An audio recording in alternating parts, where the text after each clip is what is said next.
नमस्कार, माता हिंगलाज टीव्ही बातमीपत्रात आपलं स्वागत। सुरुवातीला पाहूया दिवसभरातील काही ठळक घडामोडी।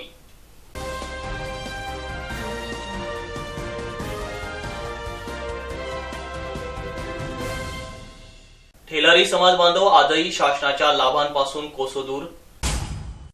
वॉटरग्रेस कंपनीज काळ्या यादीत टाका, स्थायी सभेत समाजवादी पार्टीची मागणी। कांद्याला भाव नसल्यामुळे अहमदनगर जिल्ह्यातील शेतकरी चिंतातूर। 7वा वेतन लागू झाल्याने धुळे कास्ट्राईट कर्मचारी महासंघातर्फे आमदार शहांचा सत्कार। आणि जय मल्हार बौद्धिक संस्था धावते गरजूंच्या मदतीला।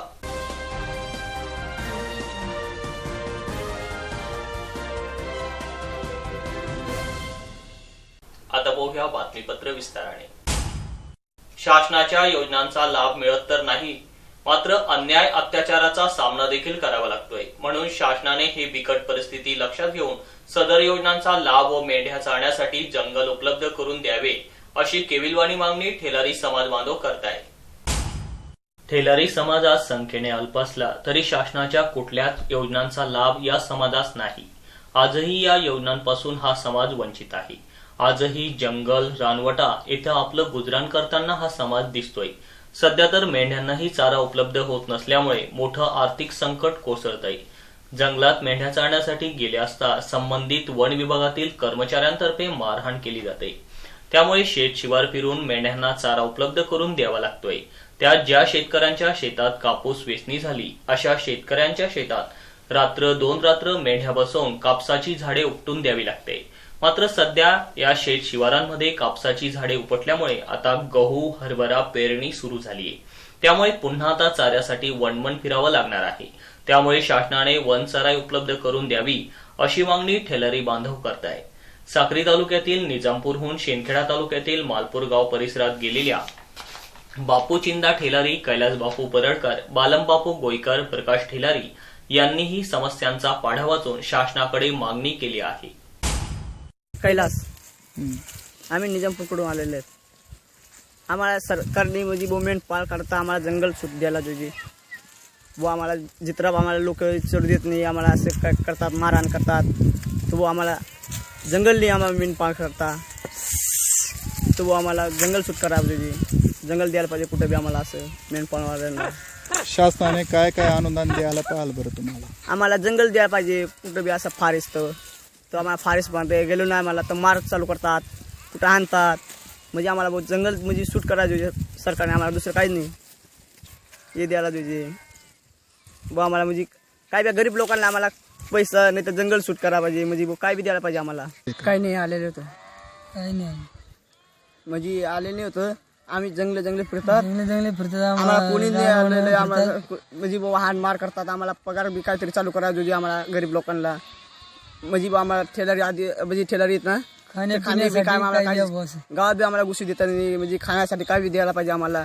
गरीब लोक ठेलारी समाजच्या म्हणजे भटकशी समाजच्या वर म्हणजे फिरताना जंगले यांना काहीतरी चालू द्यायला पाहिजे।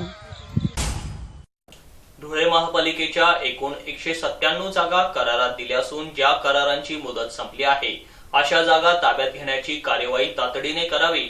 शहरातील काँग्रेस भवनाच्या जागेचाही करार संपला आहे, त्यामुळे या कार्यवाहीची सुरुवात काँग्रेस भवनापासून करावी, असे निर्देश स्थायी समिती सभापती सुनील बैसाणे यांनी संबंधित अधिकाऱ्यांना दिले। महापालिकेची स्थायी समितीची ऑनलाईन साप्ताहिक सभा आज सकाळी 11:30 वाजता महापालिकेच्या सभागृहात आयोजित करण्यात आली होती। यावेळी सदस्य कमलेश देवरे यांनी उपस्थित केलेल्या प्रश्नाला उत्तर देताना सभापती बैसाणे यांनी आदेश दिले। बैठकीस उपायुक्त शांताराम गोसावी, प्रभारी नगरसचिव मनोज वाघ, सदस्य अमोल मासुळे, कमलेश देवरे, पुष्पाताई बोरसे, विमलबाई पाटील, मंगलाबाई पाटील आदी सदस्य तसेच सहाय्यक आयुक्त विनायक कोते, पल्लवी शिरसाट, आरोग्य अधिकारी डॉक्टर महेश मोरे, राजेंद्र माइनकर, आस्थापनाचे रमजान अन्सारी आदी अधिकारी उपस्थित होते। स्थायी समितीपुढे विषयपत्रिकेतील एकूण 14 विषय चर्चेसाठी ठेवण्यात आले होते। सभेला सुरुवात झाल्यानंतर काही वेळातच समाजवादी पार्टीच्या नगरसेविका तथा स्थायी समिती सदस्या फातेमा अन्सारी या वॉटरग्रेस कंपनीला काळ्या यादीत टाका अशा आशयाचा फलक हातात घेऊन सभागृहात दाखल झाल्या। वॉटरग्रेस कंपनीवर शहरातील स्वच्छतेची जबाबदारी असताना शहरात कचरा संकलन होत नाही, नियमित घंटागाड्या येत नाही, कंपनीचा मनमानी कारभार सुरू असल्याने या कंपनीला काळ्या यादीत टाकण्यात यावं अशी त्यांनी मागणी केली। या संदर्भात त्यांनी मनपा प्रशासनाला निवेदनही दिलं। दरम्यान या सभेत विषय पत्रिकेतील एकूण 14 विषयांवर दुपारी उशिरापर्यंत चर्चा सुरू होती। काही प्रश्न उद्भवले, त्याची जबाबदारी कोण घेणार? स्थायी समिती घेणार का प्रशासन घेणार? तुम्ही मुळात हा विषय स्थायी समितीच्या समोर आलेला नको पाहिजे होता। हा विषय आयुक्त महोदयांनी त्यांच्या प्रशासनाच्या वतीने त्याला हे केला पाहिजे होता स्तरावर। आणि जर उद्यावरून जर हा वॉटर केसवाला न्यायालयात गेला, न्यायालयात त्यांनी सांगितलं की स्थायी समितीने त्यांच्या सदस्याने बहुमताच्या जोरावर मला ब्लॅकलिस्ट केलं, मला काळ्या यादीत टाकलं आणि याच्या अनुषंगाने माझी एवढी नुकसान झाली आहे। या नुकसानीस जबाबदार स्थायी समितीचे सर्व सदस्य या सभापती असतील, तर याची जबाबदारी स्थायी समिती सदस्याची किंवा सभासदाची असते किंवा प्रशासनाची। जर तुम्हाला सदरचा ठेकेदार व्यवस्थित काम करत नाही, व्यवस्थित सर्व गोष्टी करत नाही, तर तुम्ही त्याला त्या गोष्टी त्याच्याकडनं त्याचं अंमलबजावणी करणं गरजेचं होतं। हा तुम्ही तुमच्या स्तरावर या करायला पाहिजे होता, परंतु त्या पद्धतीने झालेलं नाहीये। आणि तुमच्या सांगण्यावरून तुम्ही सांगता जर आपण याला आता तूर्त कामाचा त्याच्याकडनं काढून घेतलं किंवा त्याच्यावर कारवाई केली, मग या धुळेकर नागरिकांना तुमच्या निविदा प्रक्रिया करण्यासाठी 2-3 महिने लागणार आहे। मग जर आता कोविडच्या याच्यामध्ये सर्व नागरिक त्रस्त आहे, आता तुमचं डेंग्यू, मलेरिया, हिव ताप वगैरे अशा अनेक रोगराईला सामोरं जावं लागते। आणि जर या सर्व गोष्टी जर करत असताना महानगरपालिकेचं मोठं दायित्व आता आलेलं आहे। सर्व धुळेकर नागरिकांच्या याच्या बाबतीत तक्रारी आहे आणि तक्रारी करत असताना आणि त्याची निवारण करत असताना आता जबाबदारी तुम्ही स्थायी समितीच्या समोर ठेवून दिलेली। तर याच्यासाठी आपल्याला येणाऱ्या काळामध्ये गोसावी साहेब ही न्यायालयीन बाब असल्या कारणामुळे हे न्यायालयाचा भाग आहे हा, याच्यामध्ये न्यायालयाच्या काही गोष्टी येऊ शकतात पुढे आणि तो जर सदरचा ठेकेदार न्यायालयात गेला तर सर्वच गोष्टी अडचणीच्या होणार आहे। म्हणून मला सखोल याच्याबद्दलचं ज्या आपल्याला उणिवा आहे त्या काय ज्या असतील नसतील त्या आपल्याला करणं गरजेचं आहे। आणि धुळेकर नागरिकांना आरोग्याच्या दृष्टिकोनातून स्वच्छता राखणं गरजेचं आहे। स्वच्छ संरक्षण अभियान आणि वसुंधरा अभियान हे धुळे शहराच्या दृष्टिकोनातून आणि महानगरपालिकेच्या हिताच्या दृष्टिकोनातून अत्यंत महत्वाचं आहे। म्हणून सर्व आमच्या सन्मान्य ताई यांनी वाटलेल्या काळ्या यादीत टाकून आपला हा प्रश्न सभापती या नात्याने जर त्यांनी आपल्याला काही दावा जर ठोकला, हा प्रशासनाचा भाग आहे। प्रशासनाने त्यांच्या लेवलला हा निर्णय घेतला गेला पाहिजे। प्रशासन याची अंमलबजावणी करते। महाराष्ट्र शासनाचा आदेश आहे, अध्यादेश आहे, GR आहे, त्या GR मध्ये क्लिअर मेन्शन आहे। त्या GR मध्ये असं म्हटलं आहे सदरचा घन व्यवस्थापन समिती ची अंमलबजावणी आयुक्त साहेब यांनी करायची आहे। जर त्या कचऱ्या ठेकेदाराच्या बाबतीत वेळोवेळी जर तुमच्याकडे जर तक्रारी असतील, त्या बाबतीच्या समस्याबाबत निराकरण होत नसेल, तर सदरच्या ठेकेदाराला कुठल्याही पद्धतीचं बिल अदा करण्यात येऊ नये अशा पद्धतीचं शासनाचा जे आहे। पहिल्या आपण ज्यावेळेस त्यांना बिल अदा केलं, त्या बिल अदा करण्यामध्ये पहिल्या बिलामध्ये काय केली आहे या सर्व गोष्टीचा आपल्याला पुढच्या स्थायी समितीमुळे आपल्याला तो विषय आणायचा आहे। आणि याच्यामध्ये धुळे महानगरपालिकेतील वॉटरलेस या संस्थेच्या घनकचरा संकलन व वाहतुकीचे काम देण्यात आलेले आहे। सदरच्या कामात निविदेतील अटी शर्तीचे वेळोवेळी भंग केलेले असून दंडात्मक कारवाई करूनही संस्थेच्या कामात सुधारणा होत नाही। सदर संस्थेत काळ्या यादीत टाकण्याबाबतचा प्रस्ताव प्रशासनाने सादर केलेला आहे। सखोल चर्चेआधी संबंधित संस्थेचे काम असमाधानकारक असल्यामुळे सदर संस्थेकडून 31 डिसेंबरच्या आत प्रशासनाने पर्यायी व्यवस्था करून संस्थेकडून काम काढून घेण्यात यावे।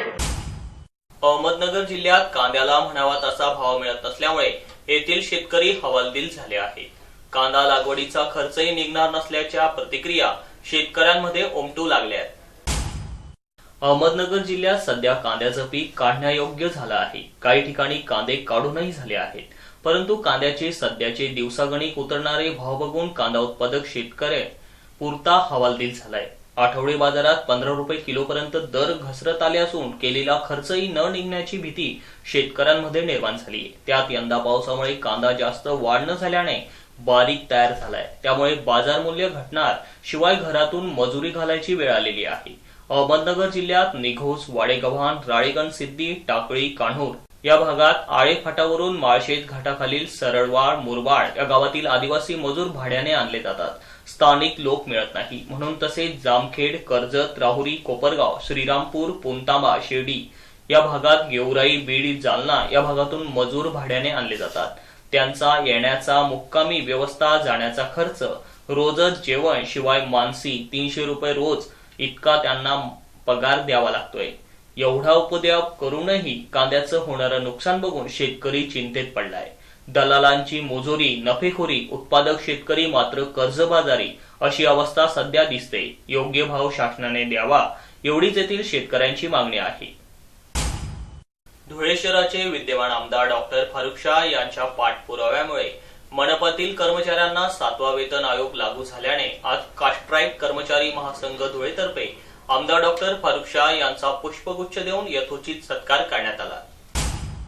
7वा वेतन आयोग लागू व्हावा या मागणीसाठी धुळे महानगरपालिकेतील अधिकारी कर्मचारी यांनी आमदार डॉक्टर फारुख शाह यांच्याकडे निवेदने दिली होती.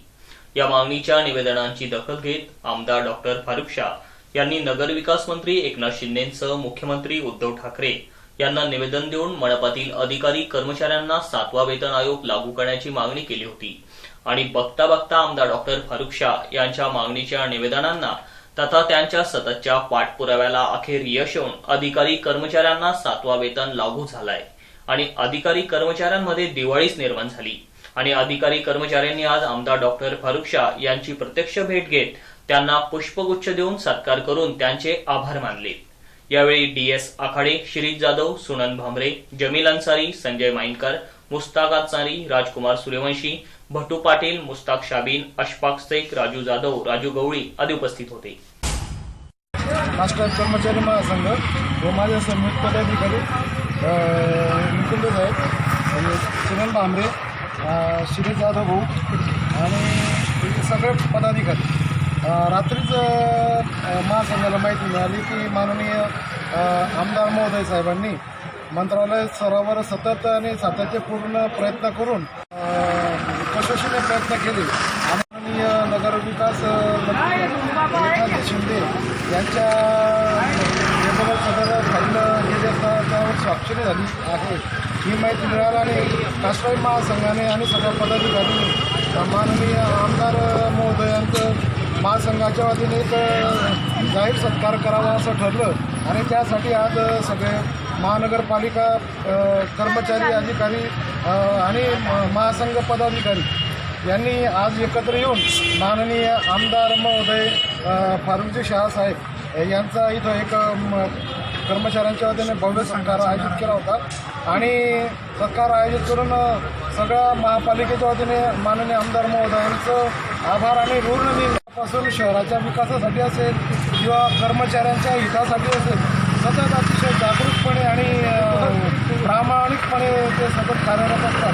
त्यांच्या कामाची पावती म्हणून महानगरपालिकेच्या कर्मचारी अधिकाऱ्यांना जे 7व्या वेतन आयोगाची भेट आहे असं मी मानतो आणि एवढे 2 शब्द बोलून मी माननीय आमदार महोदयांचे महापालिकेच्या वतीने जाहीर आभार व्यक्त करतो. खाजगी दवाखान्यांमधील खर्च पेलावत नसल्यामुळे काही गरजू गरीब रुग्ण आजही आपल्या आरोग्य तपासणीपासून वंचित आहे. या पार्श्वभूमीवर जय मल्हार बहुउद्देशीय विकास संस्था वलवाडी धुळेतर्फे मोफत आरोग्य तपासणी शिबिराचं आयोजन करून सदर गरजू गरीब रुग्णांची मोफत आरोग्य तपासणी करत त्यांना मोफत औषधही उपलब्ध करण्यात आले. धुळे तालुक्यातील आदर्श गाव गोंदोर या ठिकाणी भिलाटी वस्तीत देवमडीजवळ मोफत रोग निदान शिबिर घेण्यात आलं.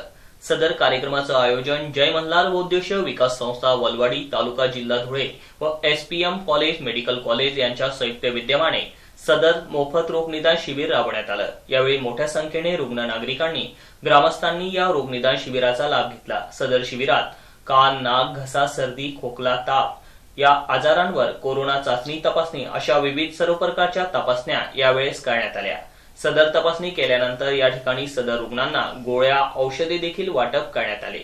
सदर कार्यक्रमाप्रसंगी जय मल्हार बौद्धिक विकास संस्थेचे अध्यक्ष शांताराम अहिरे, उपाध्यक्ष सुरेखाताई वानखेडे, सचिव कविताताई अहिरे, छायाबाई अहिरे, रोशन वानखेडे, भटू वानखेडे, गौरव अहिरे, सागर अहिरे, आदित्य अहिरे, हर्षल अहिरे, दर्शन अहिरे, उमेश महाले आदींनी या उपक्रमासाठी अथक परिश्रम घेतले.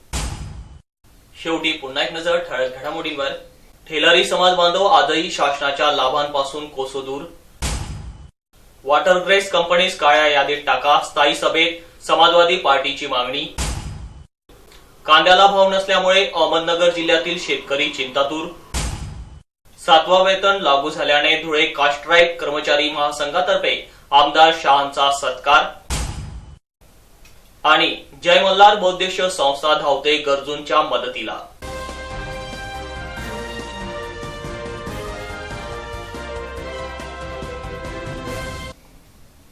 आणि याच बरोबर माता हिंगलाज टीव्हीचं बातमीपत्र संपलं.